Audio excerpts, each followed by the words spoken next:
Of you. आप लोगों को होली की ढेर सारी शुभकामनाएं। आज हम फिर एक बार आए हैं बाबा के साथ अपने कुछ रोचक प्रश्नों का उत्तर जानने। आज हम जानेंगे धर्म के बारे में। बाबा से मैं पूछना चाहूँगी कि बाबा तैयार हैं?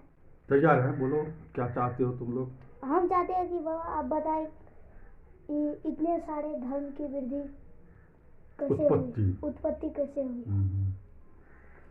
देखो, बहुत बढ़िया प्रश्न है। इस बारे में लोग तो जानना चाहते हैं। और देखो, सबसे बड़का चीज़ क्या है, हिंदू धर्म के, अपने धर्म के मुताबिक वेद शास्त्र में ये लिखा गया है कि नेति नेति नेति कहने का मतलब कि इतना ही नहीं, इतना ही नहीं, इतना ही नहीं। अर्थात हम लोग जितना जानते हैं उतनी ही बात नहीं है दुनिया में, उतनी ही बात परिपूर्ण नहीं है, उससे उतना ही परिपूर्ण नहीं है। कोई भी दुनिया में, संसार में परिपूर्ण नहीं है। एकमात्र पूर्ण कौन है? सूर्य भगवान। जिस अवस्था में उगते हैं उसी अवस्था में जाकर डूब भी जाते हैं। हम लोग कोई पूर्ण नहीं है। पूर्णता की प्राप्ति की ओर चलना चाहते हैं और चाहते हैं कि पूर्णता हो। तो पूर्णता तो इसी सबसे मटेरियल सबसे लेकर के हम लोग पूर्ण होने की कोशिश करते हैं। धर्म की उत्पत्ति, इतने धर्म की उत्पत्ति कैसे हुई? देखो, जैसे एक सूर्य है, एक चंद्रमा है, एक पृथ्वी है, एक आकाश है, एक वायु है, एक अग्नि है, उसी तरह से एक धर्म है। इसको हम लोग वैदिक धर्म कहते हैं, सनातन धर्म कहते हैं। और उसी सनातन धर्म के आधार पर जो मूल रूप जो है, वृक्ष है सनातन धर्म, और उसी का इतना सारा धर्म निकला है। तो इतने धर्म क्यों हुआ? धर्म, पहले तो धर्म की उत्पत्ति कैसे हुई, इस पर हम लोग चले आए। धर्म की उत्पत्ति ब्रह्मा जी के जब सृष्टि के आरंभ में धर्म के कुछ नियम बनाते हैं। जैसे हम लोग कोई काम करते हैं तो उसका कुछ नियम बनाते हैं। मान ली खेती करते हैं तो उसको तो हल जोतते हैं, उसका फिर सिंचाई करते हैं, या उसमें बीज डालते हैं, खाद डालते हैं, पानी डालते हैं, उसका संरक्षण करते हैं, तब जाके वो परिपक्व होता है। उसी तरह मानव जीवन को संचालित करने के लिए, सुदृढ़ करने के लिए, सर्वशक्तिमान बनाने के लिए धर्म की जरूरत है। कुछ नियम निष्ठा इसमें अनिवार्य है। तो नियम निष्ठा के अंतर्गत ही धर्म की है। तो ब्रह्मा जी ने धर्म की उत्पत्ति की। धर्म की उत्पत्ति ब्रह्मा जी के स्तन से हुई, हृदय से हुई। इसलिए यह जो है बड़ा प्रचलित है और बड़ा ही अच्छा है। इसके आधार पर ही हम लोगों का जीवन यापन होना चाहिए, करना चाहिए। और अधर्म के बारे में हम लोगों को जान लेना चाहिए। अधर्म की उत्पत्ति कैसे हुई? अधर्म की उत्पत्ति ब्रह्मा जी की पीठ से हुई। पीछला भाग होने का वह अधर्म हो गया। अधर्म के बारे में जान लेने से भी बहुत मजा आता है, अच्छा रहेगा। अधर्म के बारे में, अधर्म के बारे में क्या है? अधर्म का वंश। अधर्म कौन है? देखो, अधर्म के पत्नी का नाम क्या है? झूठ, मिर्खा। मिर्खा जो है अधर्म की पत्नी का नाम है। अधर्म और मिर्खा के एक संतान है।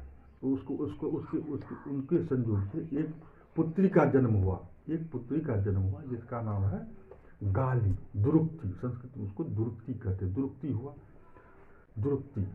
दुरुक्ति का शादी जो है, विवाह हुआ। विवाह हुआ कि नैऋति नाम के एक राक्षस से, जिससे मृत्यु और नरक का जोड़ा, कलह, जिसका एक पुत्र हुआ, कलह। और कलह से जो है दो संतान की उत्पत्ति हुई, जिसका हुआ मृत्यु और नरक। ये अधर्म का वंशज है। कहने का मतलब अधर्म, अधर्म की पत्नी का नाम झूठ, झूठ और अधर्म की पुत्री का नाम दुरुक्ति, गाली। गाली के का विवाह नैऋति से हुआ। नैऋति के इन दोनों के संयोग से कलह की उत्पत्ति हुई। उसका पुत्र का नाम कलह हुआ। और कलह का जो है ये हुआ, कलह से नरक और मृत्यु का जोड़ा उत्पन्न हुआ। यही है अधर्म का वंश। अब आप इससे अधर्म को जान लेने से आप समझ सकते हैं और आप जान सकते हैं कि अधर्म से बचने का रास्ता आपको मिल गया।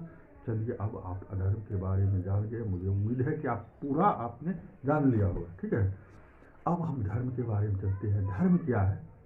धर्म की उत्पत्ति हमने आपको बताया कि ब्रह्मा जी के हृदय से हुआ है, इसलिए बड़ा प्यारा है, सबको प्यारा है धर्म। तो धर्म का चार पैर है।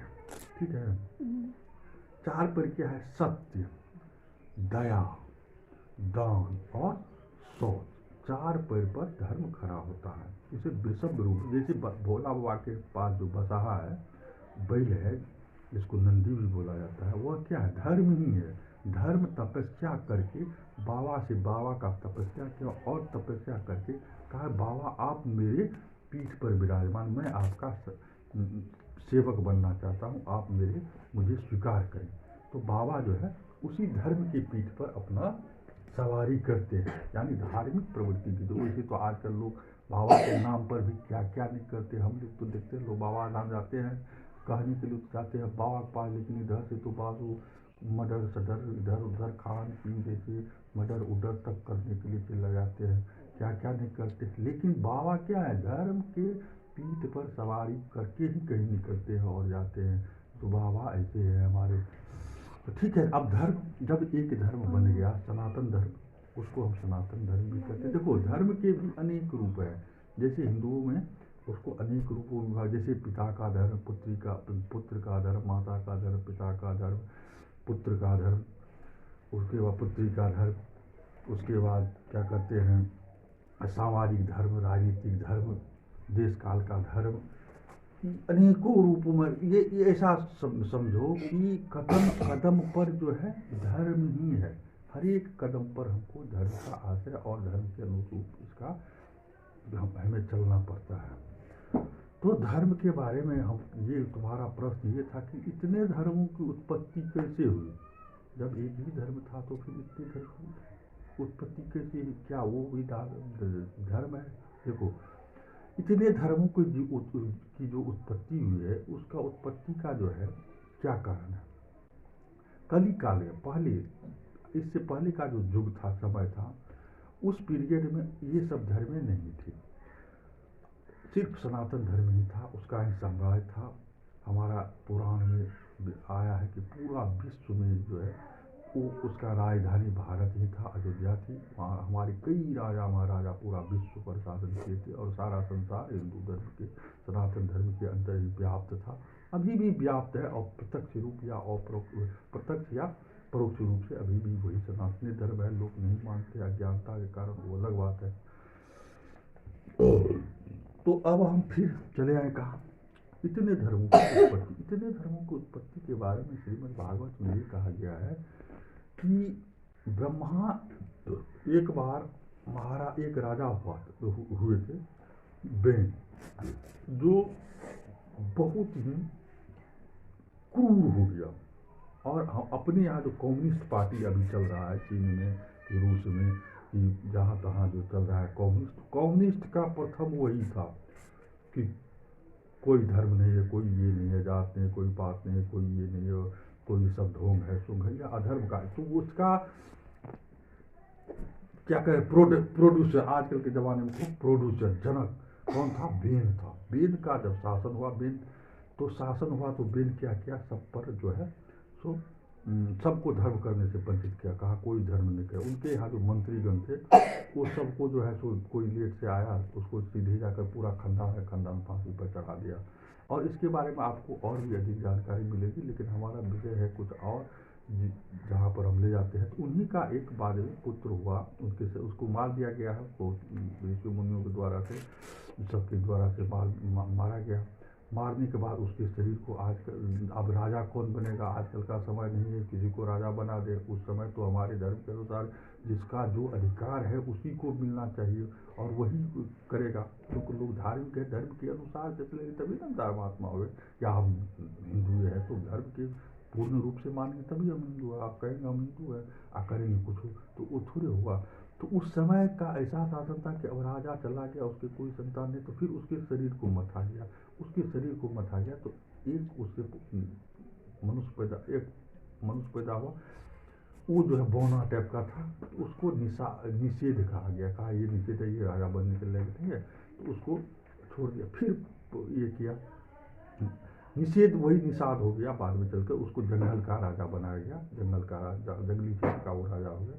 उसके बाद फिर जो उसके शरीर का मंथन हुआ, उससे जो है एक स्त्री और पुरुष का जोड़ा उत्पन्न हुआ, और उस स्त्री और पुरुष के जोड़ा का नाम था महारानी अर्की और महाराज महारानी अरसी और महाराज पृथु का फिर प्रादुर्भाव हुआ और उन्हीं ने फिर इस संसार पर राज करना शुरू किया। तो कुछ दिन के बाद जो वो महाराज पृथु महान भक्त थे, धार्मिक थे और धार्मिक आचार विचार में थे। उनके समय में प्रजा भी काफ़ी खुशहाल था और सभी धर्मात्मा थे, कोई सबके सब धर्मात्माएं थे। तो महाराज पृथु जो है, एक बार पृथ्वी अन्न देना बंद कर दिया, अकाल हो गया। तो महाराज पृथु बड़े प्रतापी महान प्रतापी राजा थे। उन्होंने धनुष बाण चढ़ाकर पृथ्वी को मारने के लिए दौड़े।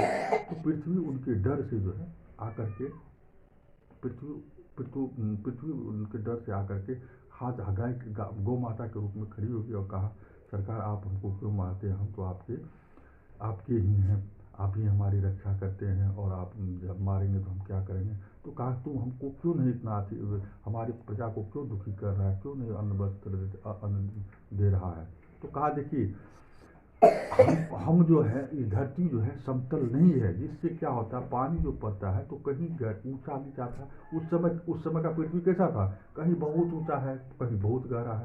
तो अब खेत में पानी पड़ेगा, एक तरह से रुकेगा तभी ना अन्न पैदा होगा। तो कहा, देखिए आप जो है सो अपने धनुष के नोक से हमको समतल कर दीजिए भूमि को, तब जो है तो उसमें पानी टिकेगा। और भी कई चीज़ बताया। तो उन्होंने महाराज पृथु ने धनुष बाण से पूरी पृथ्वी को समतल किया, उपजाऊ लायक जमीन बनाया।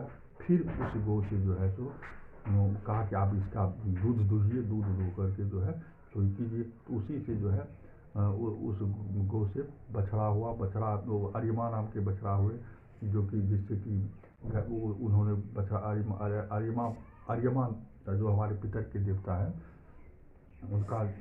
उनका जो है सो अरिमा के रूप में अरिमा बछड़ा हुए, जिससे वो पन्हाया। तो उसको दूकर पितरों का हुआ। देवता में इंद्र महाराज जो है देवता, बृहस्पति को बछड़ा बनाया गया, बृहस्पति बछड़ा बने, फिर उसको दू करके देवताओं के लिए गया। इसी तरह से मनुष्यों में और सबका बनाया गया। बनाने के बाद जो है बछड़ा बनाया, दू करके सब उसका सबका पोषण शुरू हो गया।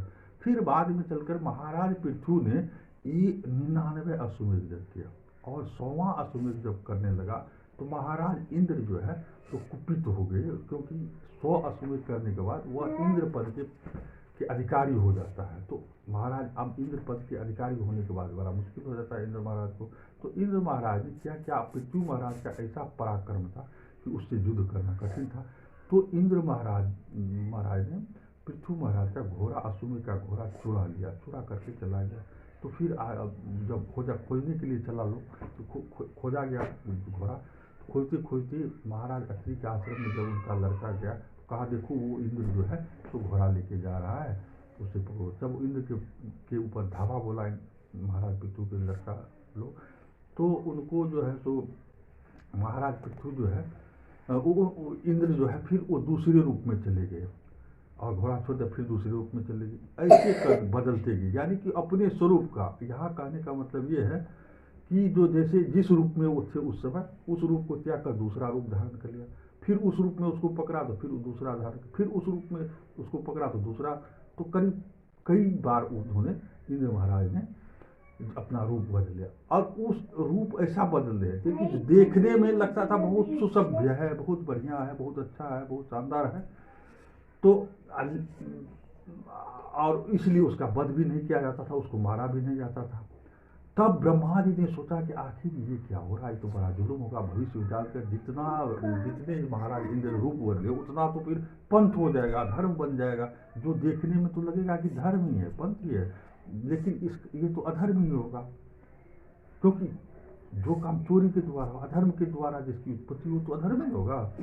तो वही ब्रह्मा जी ने आकर इंद्र को समझाया, महाराज पृथु का समझौता कराया, फिर दोनों का के आगे चल के कराए। तो वही जो जितने बार महाराज इंद्र ने रूप बदला, भेष बदला है, वही कालांतर में आकर के उतने धर्म की उत्पत्ति हो गई, जो कि देखने में लगता है कि ये धर्म है, लेकिन वास्तव में यह धर्म नहीं है। यह क्या है, अधर्म ही है। समझ गई धर्म की की उत्पत्ति कैसे हुई। इससे तुमको ये पता चलेगा कि इतने धर्म कहाँ से, और वह इतने धर्म जो है वह क्या है, वास्तव में धर्म नहीं, वास्तव में वो अधर्म है। इसका उदाहरण तुम हम अपने में देखो, अपने हिंदुओं में भी बहुत से लोग ऐसा है कि धर्म के आड़ में बहुत अधर्म करने के लिए तो करते हैं धर्म, लेकिन धर्म के आड़ में अधर्म नहीं कर रहे हैं, लेकिन अपने को कह रहे कि हम तो बड़ा ये है वो है, लेकिन वास्तव में वो भी अधर्म ही कर रहे हैं। और दूसरी चीज़ ये देखो कि हिंदू ये है, धर्म ये है कि मान लो कि उन लोगों को तुम कहोगे जो दूसरे पंथ में चला गया है या दूसरे धर्मों का पालन कर रहे हैं, दूसरे पंथों का पालन कर रहे हैं, क्या वो हिंदू नहीं है? वो भी हिंदू ही है, बेशक वो कितना भी क्रूर हो उनका स्वभाव, लेकिन फिर भी वो भी हिंदू है। अब कहोगे वो कैसे हिंदू है? तो मान लो कंस को अपने लोगों में कहा जाता है कि कंस बड़ा क्रूर था, दुशासन बड़ा क्रूर था, रावण बड़ा गलत था, तो क्या वह हिंदू नहीं था तो हिंदू।